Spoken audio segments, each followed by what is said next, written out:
Hello friends, welcome back to my YouTube channel zero. आज हम पढ़ेंगे लास्ट टॉपिक क्लास 6 के साइंस के चैप्टर 2 का, that is component of food. इस चैप्टर का कंप्लीट डिस्कशन टोटल 6 पार्ट में हुआ।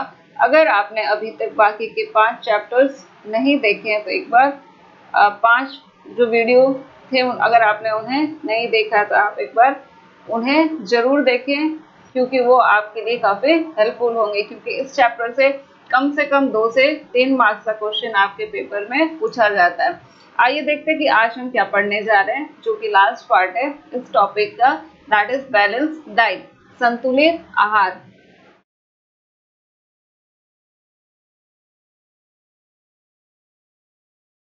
आज हम पढ़ेंगे संतुलित आहार क्या होता है, उसके बारे में देखते हैं कि संतुलित आहार क्या है। तो बैलेंस डाइट, जैसे हिंदी में हम संतुलित आहार कहते हैं, उससे पहले जो हम यहाँ पे एक टर्म देख रहे हैं, दैट इज डाइट। डाइट क्या है? तो जो भी आप एक दिन में, ठीक है, जो भी चीज आप खाते हो, that is your diet. The food which we eat during the whole day is called our diet. जैसे आप सुबह उठ के ब्रेकफास्ट किए, ठीक है, आपने ब्रेकफास्ट में जो भी खाया, रोटी पराठा वट एवर, ठीक है, फिर दोपहर में आपने क्या खाया वो, और लास्ट में आपने इवनिंग में कुछ नाश्ता वगैरह किया, और रात में आपने डिनर में जो फूड खाया, उन सबको मिला के हम कहेंगे कि वो आपका डाइट है। चाहे आप 2 रोटी खा रहे हो, 4 रोटी खा रहे हो, और जितना चावल खा रहे हो, वो आपका डाइट है। द डाइट विच कंटेन, अब हम यहाँ पे डिफाइन करेंगे बैलेंस डाइट होता क्या है। तो ऐसा डाइट, ठीक है, ऐसा आहार जिसमें हर एक न्यूट्रिएंट क्या हो, एडुकेट, पर्याप्त मात्रा में प्रेजेंट हो खाने में आपका, उसी को हम कहते हैं बैलेंस डाइट। जैसे न्यूट्रिएंट्स में क्या हुआ, carbohydrate, fats, protein, vitamin, minerals, ये सारा चीज, ठीक है, ये सारा न्यूट्रिएंट आपके भोजन में अगर प्रेजेंट है, जो आप खा रहे हो, तब आपका जो आहार है, डाइट है, that is balanced diet.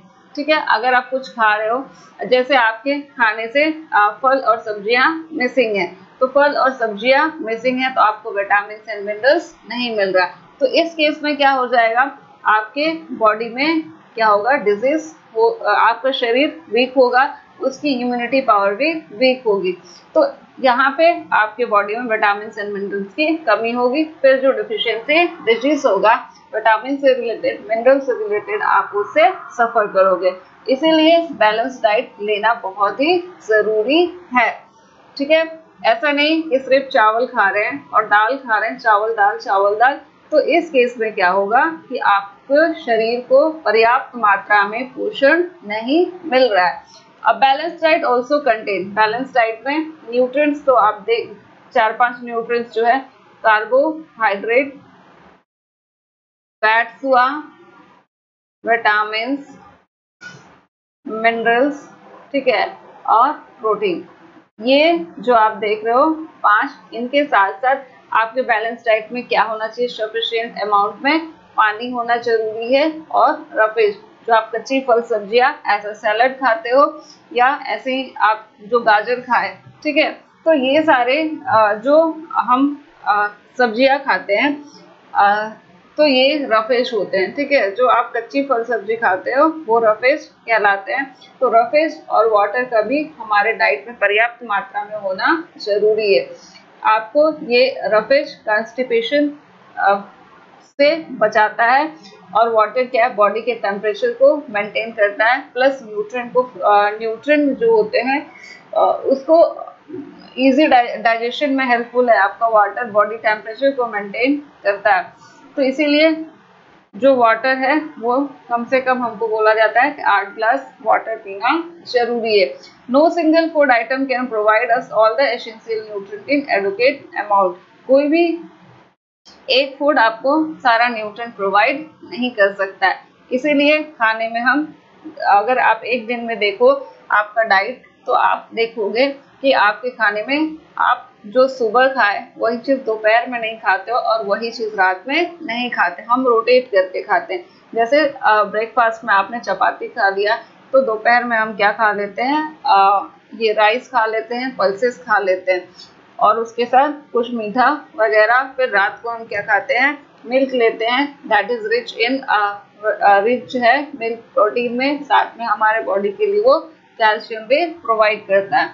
A balanced diet depend on age of person and also on occupation of the person।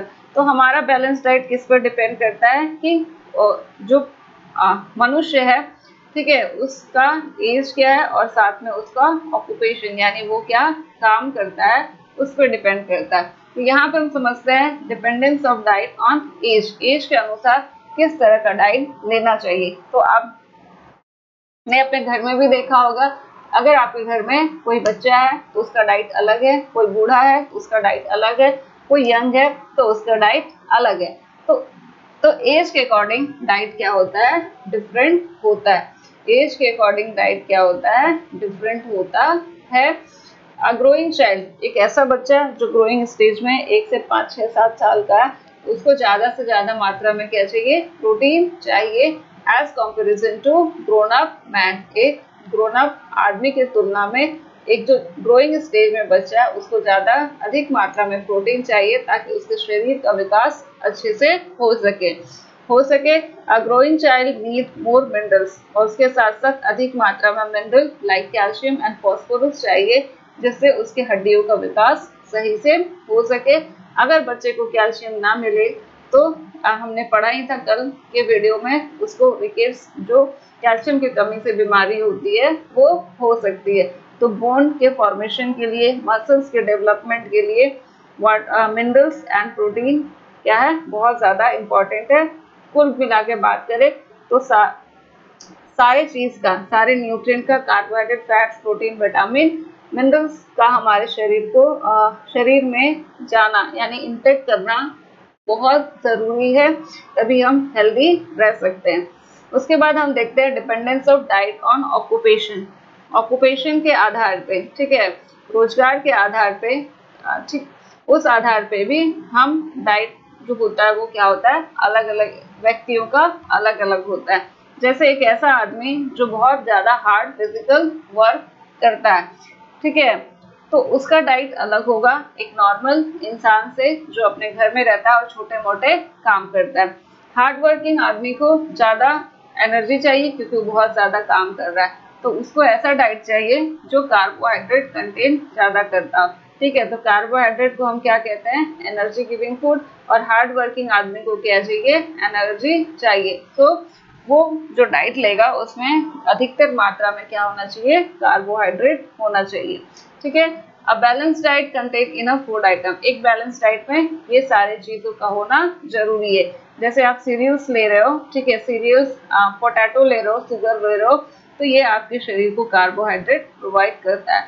साथ में अगर आप बटर, घी, ऑयल खा रहे हो तो ये आपके शरीर को क्या प्रोवाइड कर रहा है, फैट्स प्रोवाइड कर रहा है, ठीक है।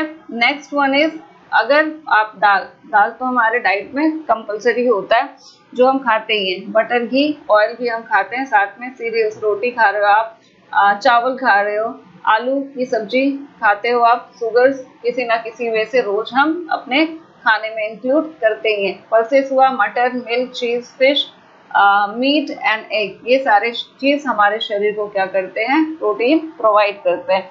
उसके बाद हम फल सब्जियां खाते हैं, ये हमारे शरीर को vitamin, minerals and fish provide करता है, और वाटर तो हम पीते ही पीते हैं। तो ये रहा हमारा बैलेंस डाइट। अगर आपके यहाँ कोई है जो बैलेंस डाइट नहीं ले रहा है तो आप उसे बोलो कि प्रॉपर खाना ले, otherwise he or she will suffer from deficiency disease। आगे देखते हैं, हम समझते हैं कि avoid wasteful pre cooking and cooking practices.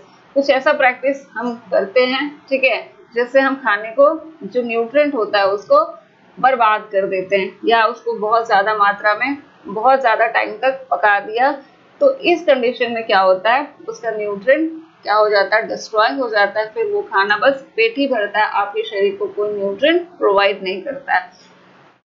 The raw food are wash, कच्ची सब्जियां जो हम खरीद के लाते हैं उसको वॉश करते हैं, छीलते हैं और फिर पकाते हैं, तब जाके वो हमारे लिए सही होता है और हेल्दी होता है। अदरवाइज अनवॉश्ड होगा, may be it contain germs, कुछ जर्म्स हो उसमें, छिलका वो आप शायद डाइजेस्ट ना हो तो पेट का प्रॉब्लम कर सकता है, और कच्चा खाना आप खाओगे तो भी डाइजेशन नहीं होगा या किसी ना किसी तरह से वो आपको नुकसान ही पहुंचाएगा। तो वेरियस वेस्टफुल प्री कुकिंग, खाना पकाने से पहले कुछ ऐसी एक्टिविटीज जो हमारे घर में आपने भी देखा होगा, अगर होता है तो आप उस चीज को रोको। ठीक है, तो कुछ प्री कुकिंग एक्टिविटीज प्रैक्टिसेस है जिससे हम न्यूट्रिशन को, खाने के न्यूट्रिएंट्स को लॉस कर देते हैं। ठीक है, जैसे बार बार चावल को धोना। ठीक है, चावल लिए पकाने के लिए तो उसको 2 बार 3 बार 4 बार 5 बार धो रहे हैं गर्म पानी में डालने से पहले। दाल लिया, दाल को भी एक बार वॉश करना तो समझ में आता है क्योंकि डस्ट होता है, हम मार्केट से लाते हैं, लेकिन उसको 10 बार धो रहे हैं तो जितना भी न्यूट्रिएंट है वो सारा क्या हो जाएगा, पानी में धुल के सिंक में चला जाएगा। बाकी तो हम क्या खाएंगे, सिर्फ दाल ही, जिससे पेट भरेगा। तो रिमूव वाटर सॉल्युबल जो विटामिन होते हैं खाने में, अगर आप बार बार वॉश करोगे, जैसे विटामिन बी एंड सी, वो क्या हो जाएगा, पानी के साथ धुल के चला जाएगा। कुछ मिनरल्स भी होंगे तो धुल जाएंगे, तब जो आपका दाल है वो क्या हो जाएगा, लेस न्यूट्रिटिव हो जाएगा। Washing of fruit and vegetable after they have been peeled and cut, सब्जियों को ले आए मार्केट से, धो भी दिया, अब उसको सब्जियां ले आए, अब हमको काटने जा रहे हैं। तो पहले क्या करते हैं, कुछ लोगों को आपने देखा होगा कि सब्जियों को पहले काट लेते हैं फिर उसको धोते हैं, छिलका छील लेते हैं फिर उसको धोते हैं। तो इस केस में भी वही होता है, जो ऊपर हुआ, जो वाटर सॉल्युबल विटामिन उस फूड में होगा, वेजिटेबल्स में होगा, फ्रूट्स में होगा, वो पानी में धुल के चला जाएगा। फिर आप खाओगे फ्रूट्स एंड वेजिटेबल जिसमें न्यूट्रिएंट क्या होगा, कम होगा। Taking off thick peel from vegetables and fruit lead to loss of vitamin and minerals.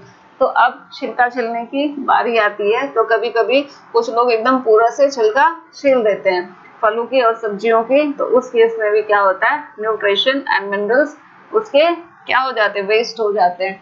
आगे देखते हैं हम, the various wasteful cooking practices lead to loss of nutrient are, कुछ हम पकाते हैं, कुछ हमारे कुकिंग प्रोसेस भी क्या होते हैं, गलत होते हैं, जिसके कारण हम अपने भोजन के न्यूट्रिएंट को बर्बाद कर देते हैं। जैसे बहुत ज्यादा हाई फ्लेम पे खाना को पका रहे हैं तो वो क्या हो जाएगा, जो न्यूट्रिएंट है उस फूड में वो डिस्ट्रॉय हो जाएगा। Throwing away water in which food is boiled, हम सब्जियों को बॉईल करते हैं तो उसके पानी को फेंक देते हैं। ठीक है, फेंक देते हैं तो इस केस में भी क्या होता है, उसका न्यूट्रिएंट जो है वो पानी के साथ वेस्ट हो जाता है। तो बेहतर ये है कि अगर आप कोई फल सब्जी को वॉश करो, काटो, बॉईल करो, तो उसके वाटर को क्या करो, आप बाद में यूज कर लो, उसी सब्जी को पकने के लिए। उस जो आप बाहर से पानी डालते हो उसको ना डाल के आप उसी बॉइल्ड जो लेफ्ट ओवर पानी है उसको आप यूज कीजिए। ये बहुत इंपॉर्टेंट सा, vitamin C get destroy easily by heat during cooking, जब हम खाना पकाते हैं तो इस केस में क्या होता है, विटामिन सी जो होता है वो क्या हो जाता है, अगर बहुत देर तक पकाओगे तो जल्दी से डिस्ट्रॉय हो जाता है। तो क्वेश्चन आता है कि कौन सा विटामिन डिस्ट्रॉय हो जाता है। ठीक है, आग पे, हीट पे जाते हैं, तो दैट इज विटामिन सी। तो ये था हमारा आज का चैप्टर 2 क्लास 6 का डिस्कशन, जिसमें हमने टोटल पार्ट 1 से लेके अप टू 6 पार्ट में डिस्कस किया। एक बार फिर बता दूं, ये सारा जो हमने चैप्टर 2 डिस्कस किया, components of food, very very important है आपके एग्जाम पॉइंट ऑफ व्यू से सीटेड दिसंबर 2021 के लिए। नेक्स्ट कंटेंट हमारा खत्म हो गया चैप्टर 2 का, तो हम क्या करेंगे, क्वेश्चन एंड आंसर डिस्कस करेंगे। एमसीक्यू क्वेश्चन जो चैप्टर 1 हमने पढ़ा था फूड, और उसके साथ हमने food and where does it come from, भोजन और वो कहाँ से आता है, वो हमने पढ़ा। चैप्टर 2 में हमने पढ़ा कंपोनेंट्स ऑफ फूड, इसका हम एमसीक्यू करेंगे, जिसमें कवर करेंगे सारे इंपॉर्टेंट क्वेश्चन जो आपके एग्जाम में आ सकते हैं, या हम कुछ वो क्वेश्चन भी इंक्लूड करेंगे जो प्रीवियस ईयर में आए हुए हैं इन सारे टॉपिक से।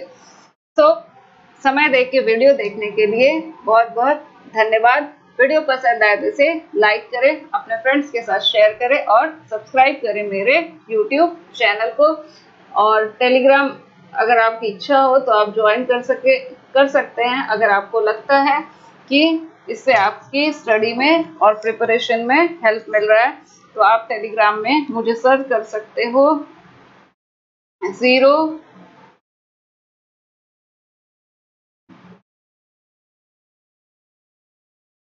वैल्यूबल 1, ठीक है। इस नाम से आप मुझे सर्च कर सकते हो और ज्वाइन कर सकते हो मेरे टेलीग्राम ग्रुप को। वहां पर भी हम डिस्कस करेंगे क्विज वगैरह, एमसीक्यू क्वेश्चन जो आपके, स्पेशली हम वही क्वेश्चन को वहां पर डिस्कस करेंगे जो आपके एग्जाम के लिए वेरी वेरी और अत्यंत महत्वपूर्ण हो। सो मिलते हैं हम अब नए एमसीक्यू वाले क्वेश्चंस के साथ। तब तक आप अपना प्रिपरेशन करें। Bye bye friends and take care.